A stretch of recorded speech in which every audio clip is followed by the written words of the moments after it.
Hey guys, wanted to check in and talk about my life and stuff on a more personal level than I have been lately. I've been really trying to get things in order, and one thing I do is make my bed every day, and it still looks a little shabby to me, but I'm trying to get my life organized in such a way that makes my dreams possible. So let's talk about that some more. I started doing yoga again or walking every single day. And that's so I'll be healthy in fighting shape for the goals that I have.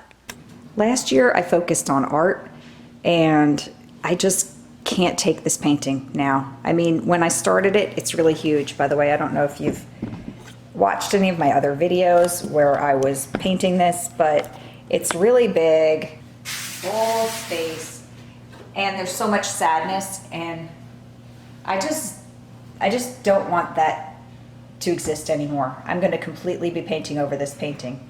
I just want to do a whole abstract painting that has variations in the background, just like this background on this one here.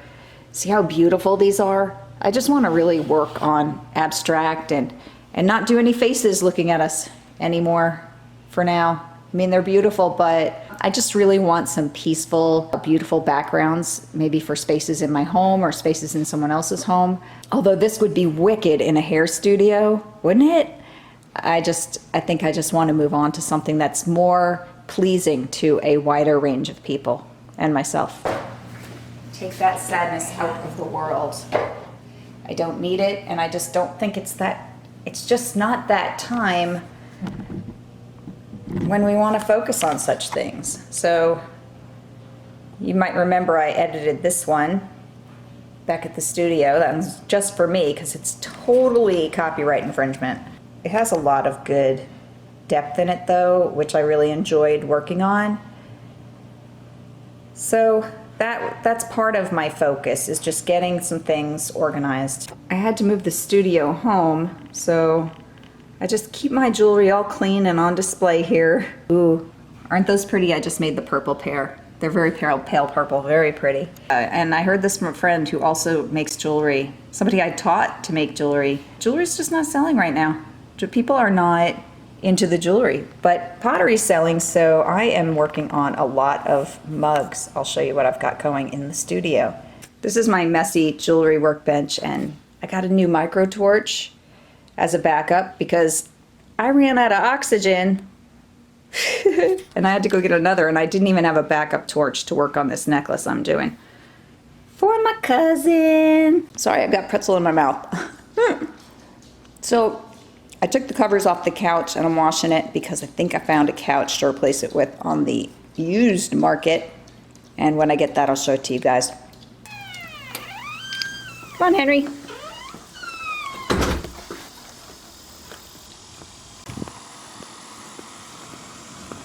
So this is my commute to work. Grab me a bottle of water. I just refill this out of the Berkey. Don't think I'm all destructive and throwing stuff away constantly. Although I did get off my kick of no plastics, because I just found it too hard to fight with the whole world to try and make things happen. You know? I've just gotta not be out of step with the world. Okay, here's what's going on in the pottery studio. So, I made a bunch of stinking mugs this week. I made 13 mugs, and there's only one really unusual one in here. That one. Just wanted to have dents in it or something. It just wanted to be different. It kept fighting me, so I was like, okay, you want to fight? Here we go. You could be the weird mug. But it's a solid mug. It's got a really nice even handle. I think it'll come out great. So the finishing touch that these ones need is just a little bit of sanding. I've got to take them outside and take some sandpaper and clean off any rough spots. It's a little bit of a mess now, but let's be honest, I'll show you my mess. Okay. I'm planning on reupholstering this bench, but first I need to get black paint so I can paint the legs. But now I'm starting to change my mind. I might think that color's fine. I'm not sure what to do. over here is my wheel, and I've got this, and all this needs to be covered with, I think beadboard is what I'm going to put in, but the electrician has to get out here, and that's going to take at least a month. He's backed up at least a month, and I like the guy, so I'm going to wait. Up there, still got the glazes. I'm refiring this one. I had a disaster.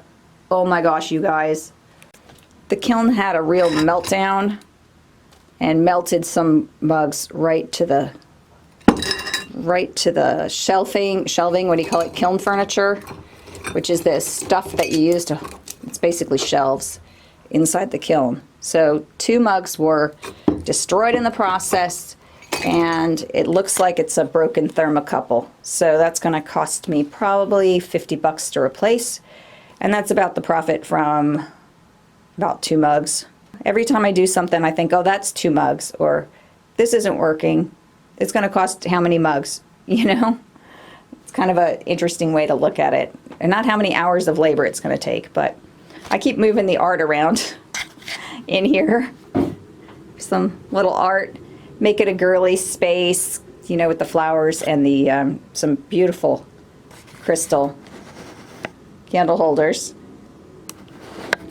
Anyway, it's a process. I'm in the market. I'm looking for a chandelier for up here. I think it's going to be great. It's going to be so much fun. I want to talk about my goals, so I'm going to just set the camera down so we can talk. And I'm not really camera ready today, so I'll just focus on my hands. So I have this friend. Her name's Nicole. Interestingly, she's married to Bobby Duke. I don't know if you've seen his YouTube channel. It's amazing. He's like an uber creative person, so funny, so entertaining, and if you haven't seen it, you should check. It's called Bobby Duke Arts. He's got 3 million plus subscribers. It's amazing.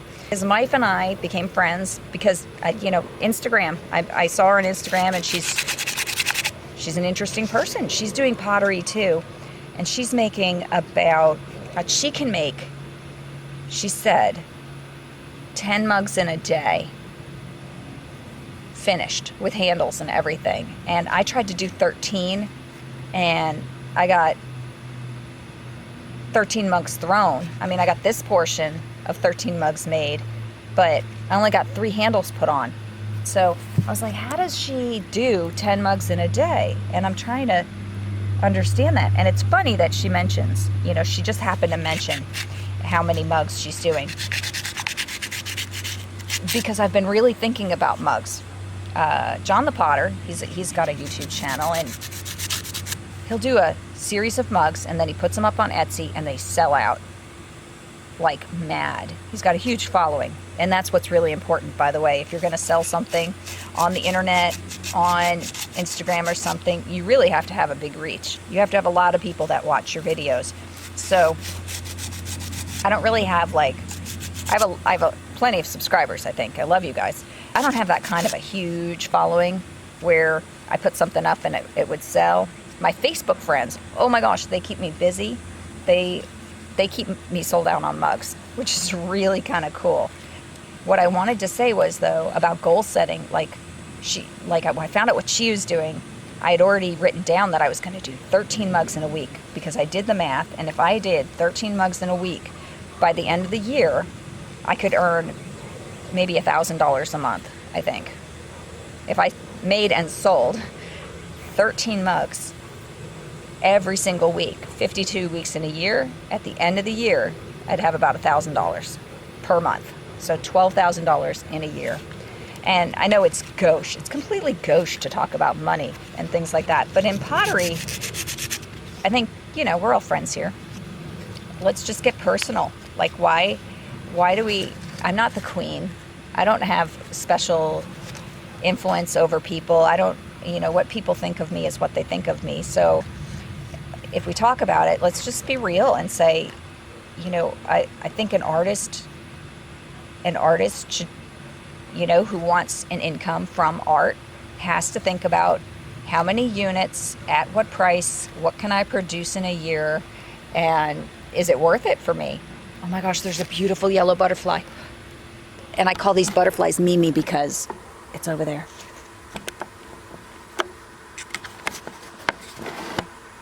Where'd you go, Mimi? Mimi's kind of shy. It's over there somewhere on the fence. Sorry. Squirrel! Yeah, I have the attention span of a flea. I want to make some kind of a contribution monetarily with my artwork. I have to think about it like how many units. So that's how we came up with the number 13 mugs. So I numbered them. Oh look, I'm working right now on number 11. See, I assigned them 11. So as part of the process, I thought for my year, I want to count how many I actually do for the year, and then at the end of the year see how much I actually made. I write down, I have a spreadsheet in which I show all of my expenses, every single thing, every broken thermocouple, every control board that I have to buy for the kiln, every single expense that goes into making the pottery happen is going on a spreadsheet. And then I have another spreadsheet where income, every time I sell a thing, anything, that gets written down in there, and then I can figure out, like, am I getting anywhere with this? Is this a royal waste of my time? If I'm not earning any money, or if I'm losing money, then I should just make whatever is to my heart's content, which is not really mugs. You know, if my favorite thing, if you ask me, hey Julie, what's your favorite thing to make? I'm going to tell you, I like to throw huge bowls. I mean, that is my favorite thing to throw. But mugs are way easier to market. The price point is so much lower. I was figuring like 13 mugs if I had them at a price point of $40. That way, by the end of the year, I can make $12,000. Isn't that crazy? It's so crazy to think about that. The price point on the bowls is higher, but I don't have as many people who are like, I want a giant one-of-a-kind bowl that's $85. So, you know, they're bigger, they have more material, they take up more kiln space, and so they, you know, the kiln runs for 24 hours, the kiln is occupied. Another funny component to what I'm doing here is, I mean, there's limitations and opportunities, and it's so funny because I'm trying to work out what is possible within the structure of the things that I have right now. Like, what am I capable of creating with, like, inside the parameters of my current kiln that I currently have, the kiln that I use at the pottery studio.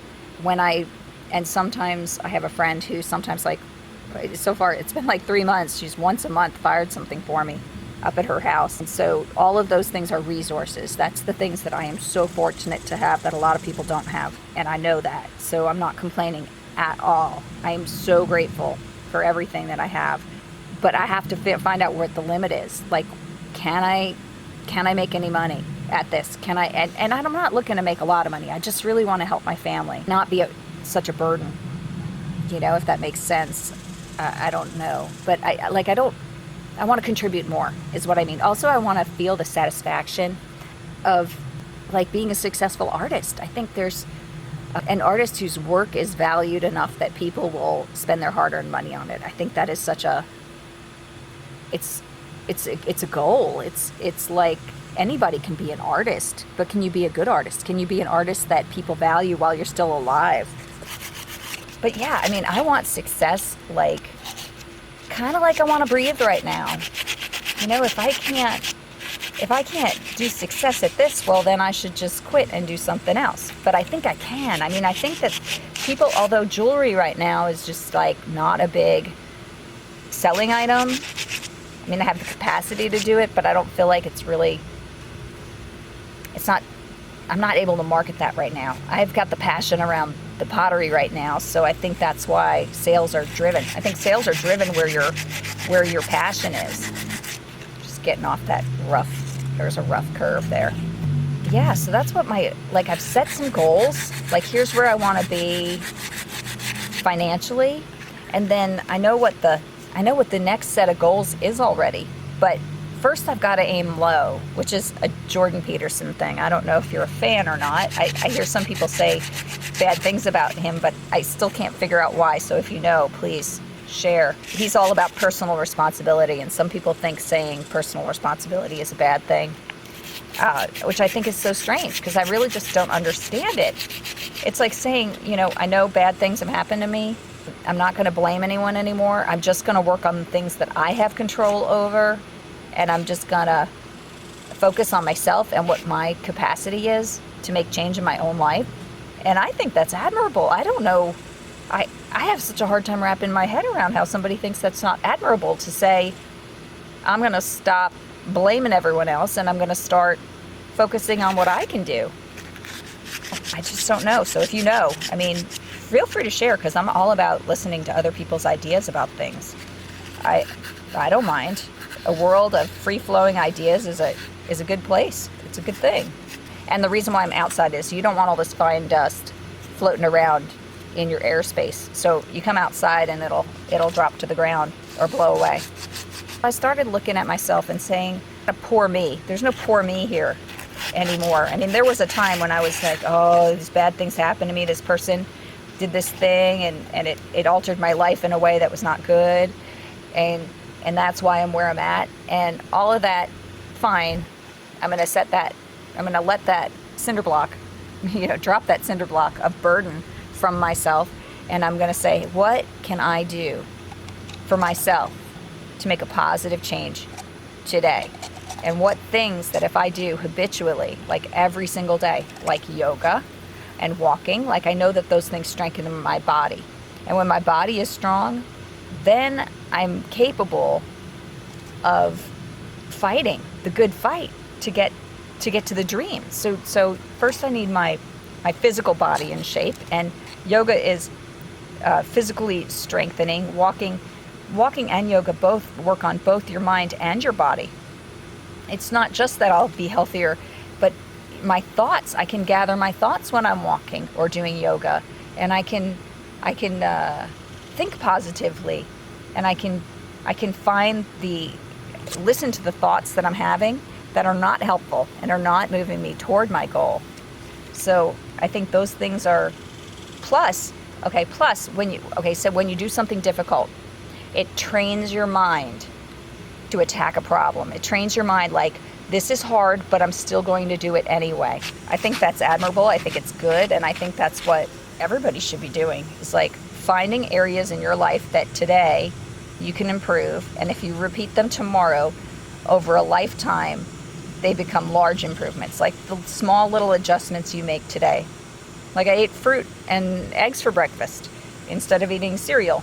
So that's one little thing I can do every day, is like choose a healthy breakfast, and then maybe tomorrow I'll choose a healthy breakfast and lunch, further supporting my body so that I can reach this goal, which is it's a low goal. It's like, say, oh wow, $12,000 a year. You would starve and die on that in the United States if you earned $12,000 a year. I don't know a place in the United States where you could live and survive on $12,000 a year, unless you had a family, which I do, thank goodness. I have a husband who takes care of the major bills and all that stuff. But you have to start with a goal that you think you might be able to hit. It's got to be higher than where you're at now, and yet still hittable. But you still have to stretch to reach it. Okay, so that's the kind of goal that I'm starting with.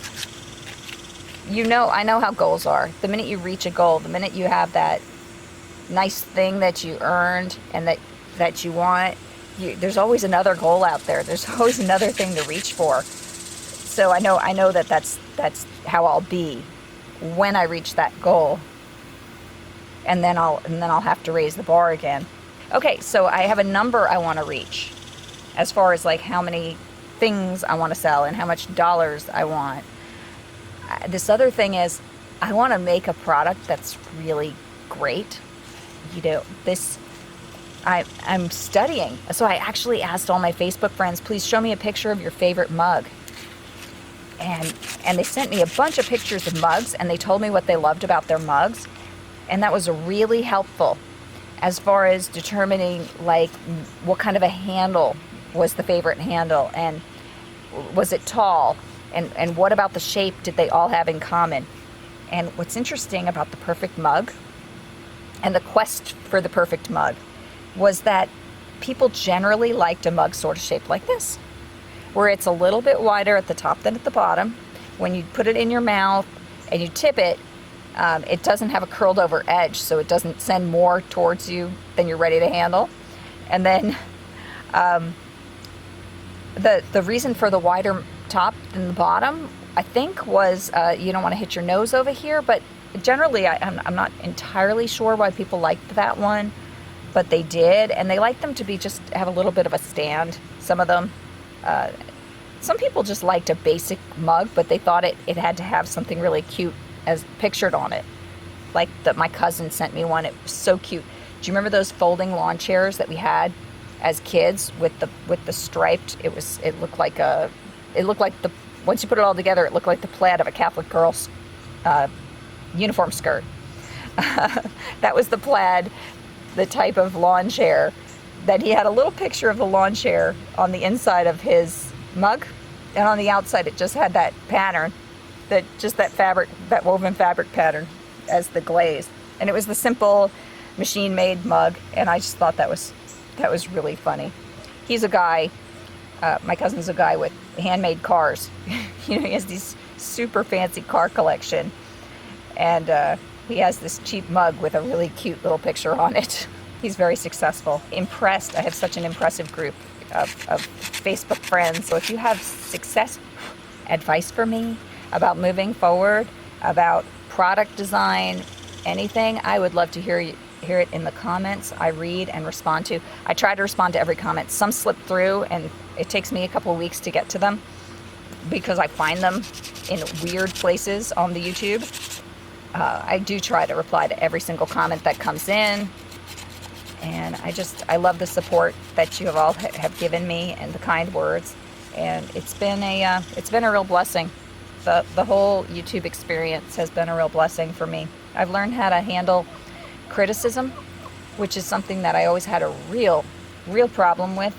You're just an old lady making a fool out of yourself was one of my favorites, because at the same time that hurt, realizing that to that person, I'm old. I was thinking about it, again, years later, after hearing that comment, I was thinking about it again, and I thought, if you're so full of yourself, if you're so afraid of putting yourself out there, perhaps you are exactly where you belong.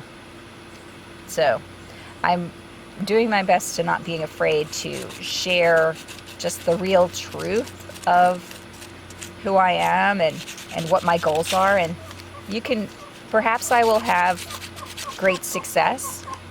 And if I do, you'll have known me before, because this is like, I can make a mug, but when I make that perfect mug, or when I have the numbers of subscribers that I think is necessary, consider that I have achieved something right out here in YouTube, or when I finally got there, then you can have said that you will have been there for the ride with me, and I appreciate it. Even if you don't leave comments, I see your views, and I appreciate the support, and I hope that your lives are every day improving also.